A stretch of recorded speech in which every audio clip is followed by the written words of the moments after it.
Jumpa lagi Jaga TV. Ya, kami tahu banyak yang nyari yang satu ini ya. Laptop high performance dengan kisaran harga 14-15 juta udah pakai prosesor Intel Gen 11 yang kenceng, RTX 3000 series yang terbaru. Itu emang jadi incaran banyak orang, baik untuk kerja, bikin konten, ataupun untuk gaming yang mulus dan lancar. Atau ada yang kerjanya main game untuk dibuat konten. Ini bisa banget mendukung kalian. Oke, kalau sebelumnya kami hanya bahas GPU-nya aja. Nah, kali ini kita bahas secara keseluruhan si Acer Nitro 5 keluaran 2021 ini yang harganya relatif terjangkau ini ya. Temukan kenapa kami merasa bahwa versi Core i5 ini adalah salah satu laptop yang mudah kami rekomendasikan dalam video ini.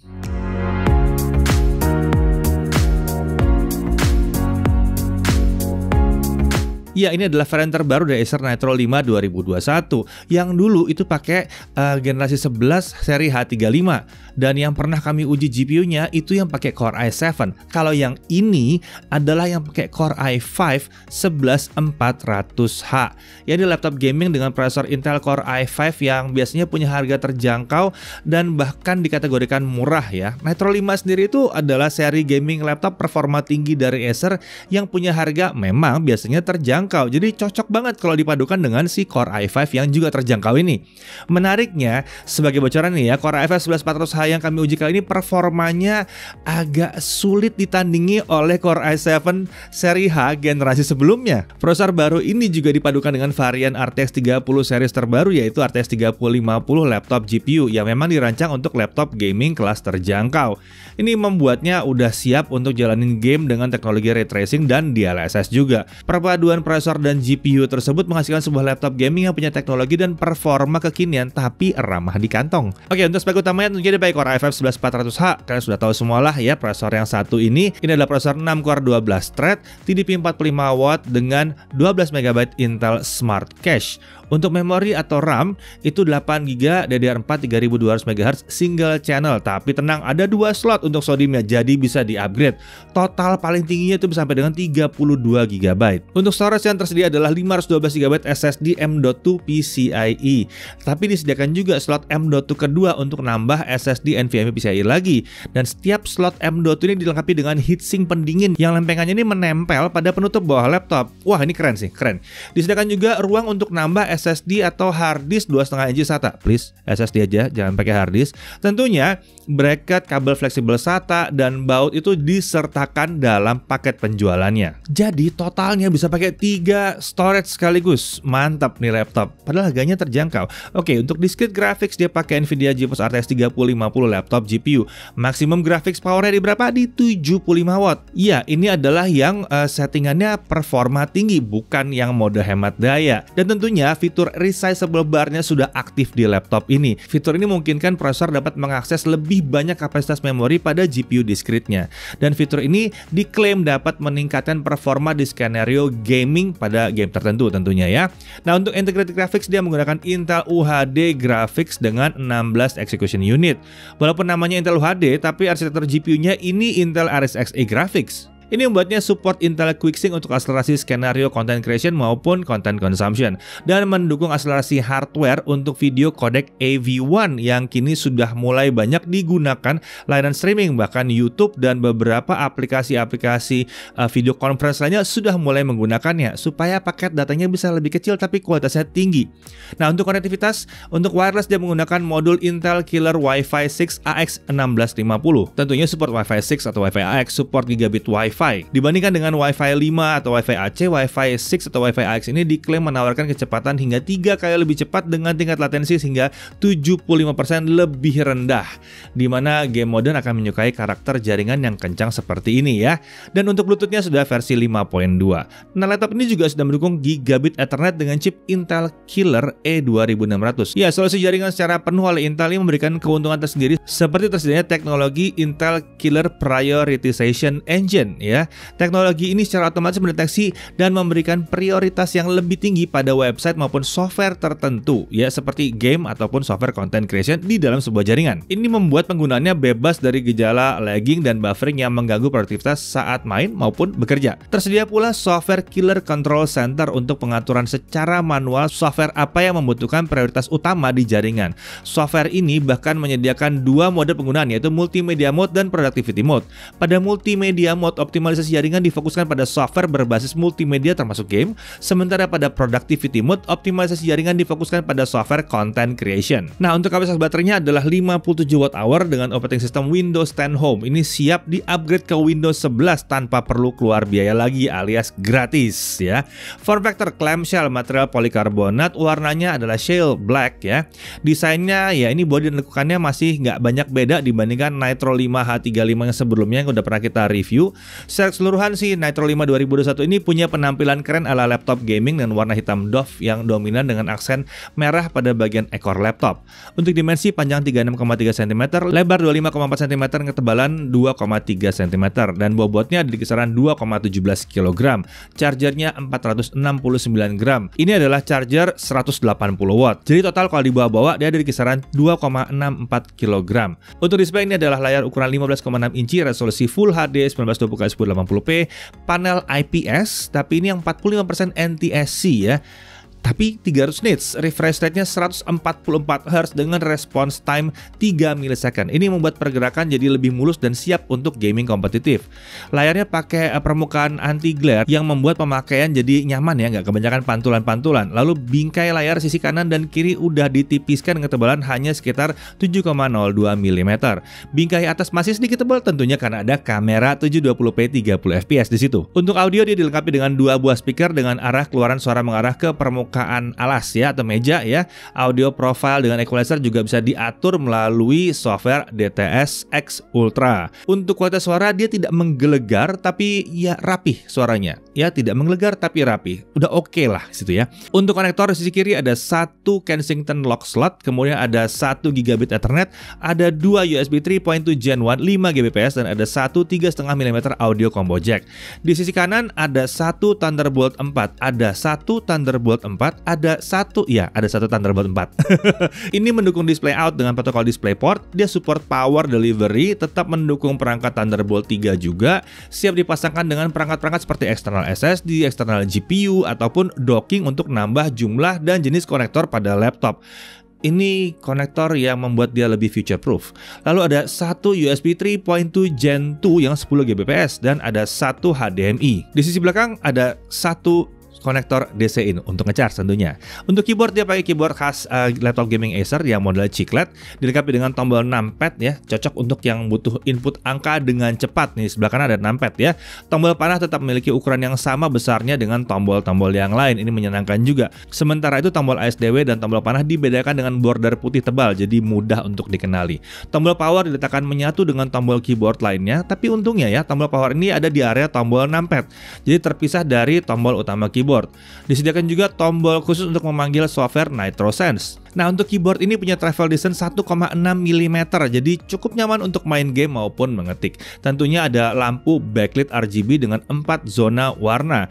Dia punya 4 tingkat kecerahan yang dapat diatur dengan tombol F9 dan F10. Warna dan efek lampu juga dapat diatur melalui software NitroSense. Untuk touchpad dia punya posisi sejajar dengan tombol spacebar sehingga posisi tangan saat mengetik ini jadi nyaman ya.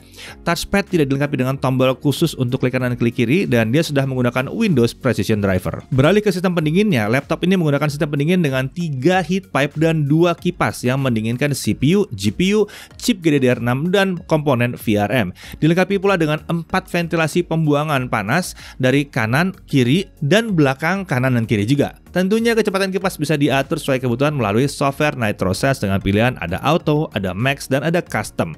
Mau kecepatan kipas CPU 100%, sementara kecepatan kipas GPU Auto ini bisa juga, mau sebaliknya juga bisa. Jadi ya pengaturannya itu fleksibel, bisa auto, bisa fleksibel ya. Oke, untuk performa, profil performa laptop dapat diatur melalui software NitroSense dengan pilihan Power Saver, Balance yang Acer Optimize, lalu ada High Performance. Nah, untuk semua pengujian kali ini kita kita langsung menggunakan profile performa high performance dengan kecepatan kipas max kecuali untuk tes baterai tentunya.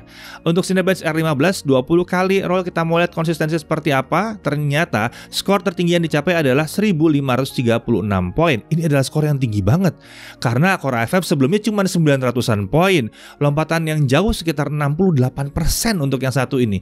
Bahkan ini lebih tinggi daripada Core i7 10750H yang sama-sama 6 core, itu hanya bisa sekitar 1300 sampai maksimum 1400 poin. Ini jauh banget jadinya ya, sekitar 12% di atasnya. Nah, performa tinggi ini jadi semakin menarik karena skornya bisa dipertahankan tetap berada di 1500 poin. Ini berarti gejala throttling performa di Acer Nitro 5 ini sangat minim sekali. Oke, mari kita lihat suhu kerjanya selama Cinebench tadi ya. Berbeda dibandingkan biasanya, suhu kerja prosesor itu tidak langsung naik tinggi di awal pengujian. Di awal pengujian ini masih ada di 62 derajat Celcius, lalu dia naik secara bertahap ke 78 sampai 82 derajat Celcius. Tapi udah nggak tembus ke atas lagi, nggak nyampe 90-an. Ini suhu kerja yang tergolong rendah sekali mengingat tingginya skor Cinebench yang dihasilkan. Oke, mari kita beralih ke software beneran aja ya. Kita pakai Blender 2.92, BMW 27 Scene seperti biasa di 1080p. Untuk render resolusinya 50%. CPU rendering bisa selesai dalam waktu 4 menit 7 detik. Ini mau pakai single channel 8GB ataupun 2x8GB, ini sama aja, mirip-mirip aja. Untuk GPU rendering ya, dia selesai dalam 1 menit 11 detik. Lagi-lagi hasilnya sama aja mau pakai 8GB atau 16GB. Sementara itu kalau kita pakai eksternal GPU yang RTX 2080 Super bekerja sama dengan RTX 3050 yang ada di dalam, itu jadi 31 detik, turun separuhnya. Iya, jadi kalau kalian mau boosting performance-nya lagi untuk 3D rendering, eksternal GPU adalah kuncinya. Dan tentunya Thunderbolt 4 itu yang memungkinkan ini semua terjadi. Bahkan kalau kalian mau masang Quadro, ya bisa juga, tinggal colok aja ke eksternal GPU-nya ya. Oke, kita lanjut ke Adobe Premiere Pro sisi 2021. Kita coba dulu dalam skenario 1x8GB, jadi 8GB aja. Dalam skenario ini kita tidak nyoba settingan 4K, hanya 1080p saja. Seperti biasa videonya yang 2 menit 7 detik ya. Kalau software only kita selesai dalam 7 menit 38 detik. Sementara itu kalau kita pakai kudanya dan mengaktifkan RTX 3050-nya, ini semua selesai dalam waktu 1 menit 25 detik. Ingat, ini 8GB Full HD ya. Nah, kalau kita pakai 16GB atau 2x8GB, ini adalah konfigurasi yang kami sangat sarankan sekali. Kita coba di 4K dulu, 4K 60. Itu selesai dengan software di 12 menit 28 detik. Tapi kalau pakai kuda, 2 menit 45 detik. Hampir sama panjang dengan videonya yang 2 menit 7 detik. Luar biasa ya. Lalu kalau kita pakai resolusi Full HD 60 fps, source yang sama kita dapat untuk software only itu 5 menit 7 detik. Tapi kalau pakai kudanya 1 menit 6 detik. Terbang. Enak ini kalau buat editing video, mantap. Apalagi kalau di-upgrade jadi 2x8GB. Oke, suhunya gimana? Pasti banyak yang nanya. Nggak panas ya. Baik prosesor maupun GPU-nya suhu kerjanya itu cuma dari kisaran 50-60an derajat Celcius aja. Rendah banget ini. Kita lanjut ke DaVinci Resolve. Ini adalah software video editing yang gratis.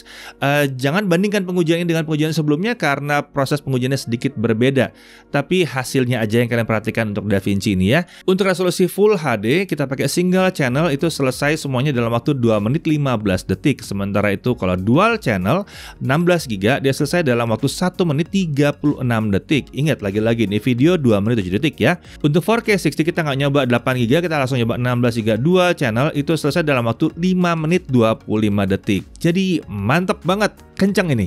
Lanjut ke gaming tapi kita tes GPU-nya dulu. RTX 3050 di GPU Nitro 5 ini ya, yang pakai Core i5 ini skornya adalah 13.370 poin. Sementara itu yang pakai Core i7 sebelumnya pakai RTX 3050 skornya juga mirip.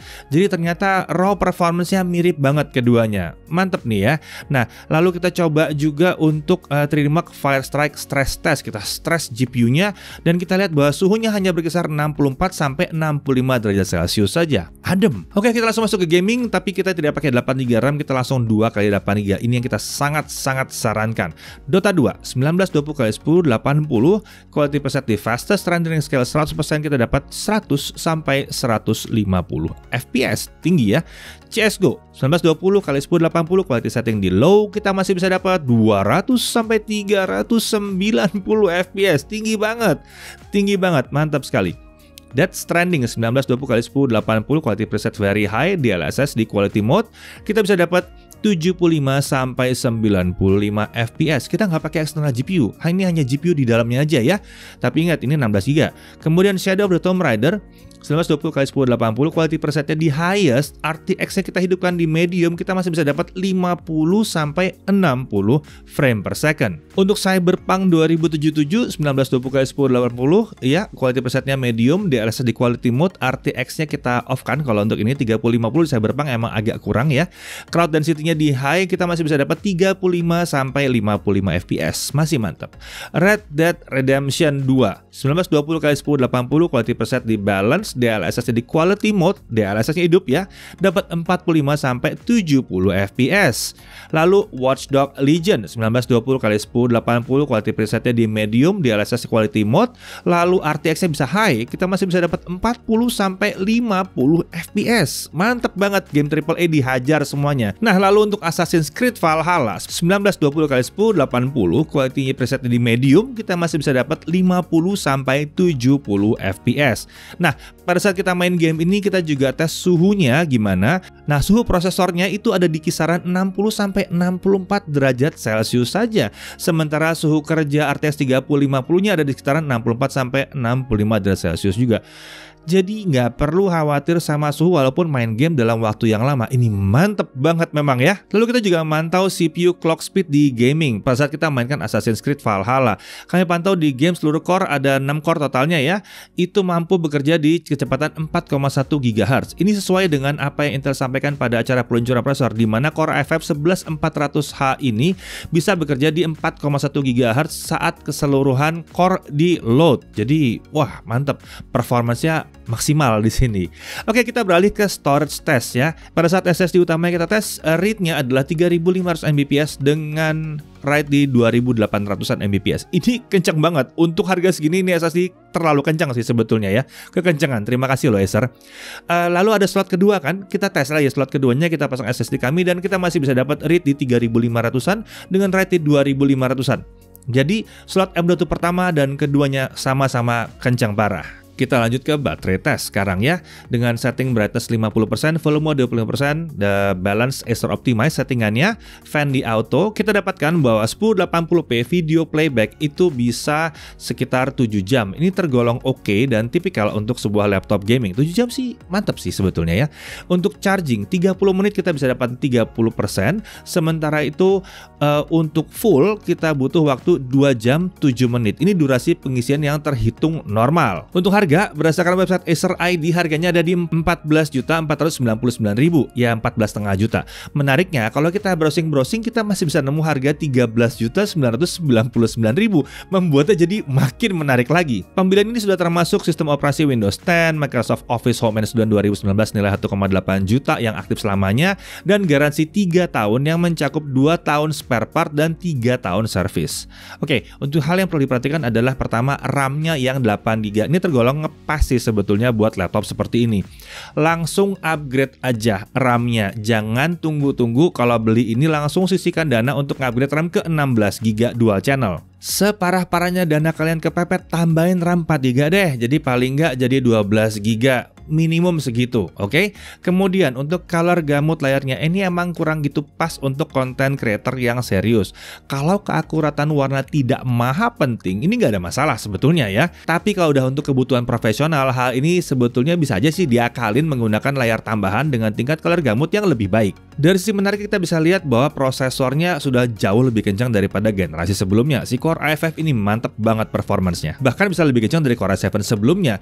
Dan di sini gejala throttlingnya hampir nggak kelihatan ya. RTX 3050-nya juga mantap banget, kencang juga dan adem juga.